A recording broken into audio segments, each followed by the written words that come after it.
everybody, welcome to another episode of Adventures in Odyssey Jumpstart.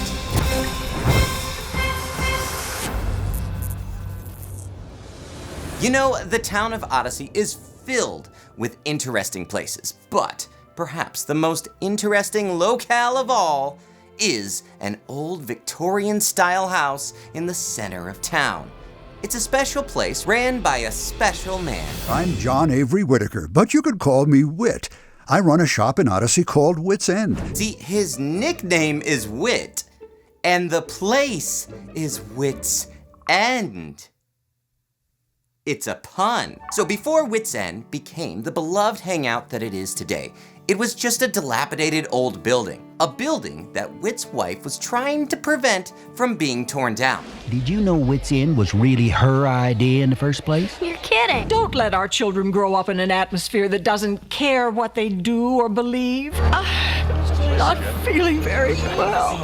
Jenny, somebody call an ambulance. Yes, doctor. How is she? There's nothing more we can do. I represent the Universal Press Foundation of Chicago.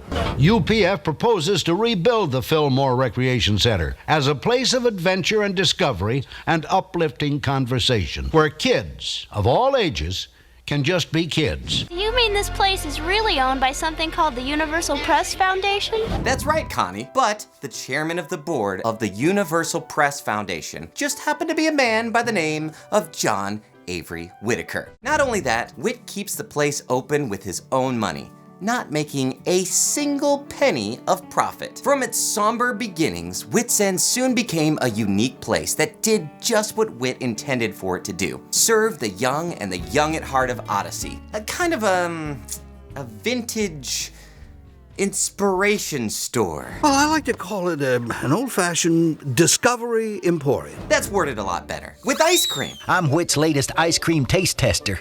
It's a dangerous job, but the ice cream's free. How about one of your Wad Fam chalk sides, please?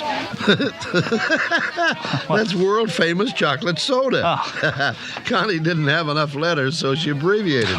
Still sounds good. Being the coolest ice cream spot in town draws quite the crowd, but that's not the only reason people frequent the place. The building's also got a small auditorium for shows and events, Why don't we go into the little theater and have our own talent show? a library full of education and inspirational books, I'm just looking for a book of mean tricks you can play on your brother. I don't think I have that kind of a book in here, Calvin. Another thing the people of Odyssey enjoy at Whit's End is, of course, kids' radio. Wow, is this what I think it is? Yes, if you think it's old radio equipment. A radio station for kids. It broadcasts a variety of programs in all sorts of different formats. Do not adjust your radio. You've just crossed over into the Twilight Zone. A chapter from the Book of Speculations. Stories that didn't happen, but could have. The Adventures of Drake the Cosmic Copper. Enter the Outlanders. Adventures in the Bible, bringing the Bible to life in your life. Now, despite all the super cool stuff in Whit's End, let's not forget that it's still a big, creaky old house. And we all know that big, creaky old houses are filled with secrets. I never noticed this cabinet before. Did you just get it? Actually, it was here when I moved into this building. What you stumbled on today may have taken care of a mystery that's been unsolved in Odyssey for better than 40 years. A hidden room behind the bookcase.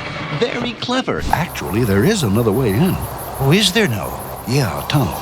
It runs from my workroom in the basement to a secret entrance in the woods out back. Your tunnel may have been a hiding place on the Underground Railroad.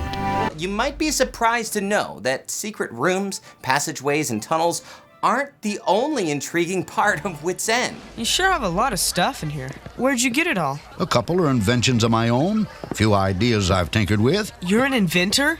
I didn't know that. Yes, that's right. Whit is an inventor. In fact, much of what makes Whit's End so special are the amazing, fantastical inventions of Mr. Whitaker himself. Oh, there's nothing to be an inventor, son.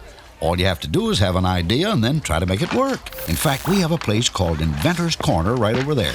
Ladies and gentlemen, I'd like to introduce you to the Bible room. There's something wrong with this mirror. Try saying a Bible verse at it. Hey, it lights up. Wow. Whit does more than just arrange fancy high-tech displays though. No, he invents entirely new technology to engage the kids of Odyssey.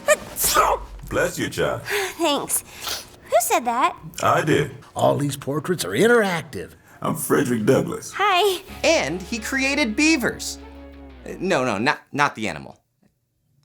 God did that one. It stands for Bible Education Audio Video Research System. Beavers. Oh. Now, if you're into VR games, nothing that's coming out right now even compares to what Mr. Whitaker has. I'm calling it the Room of Consequence.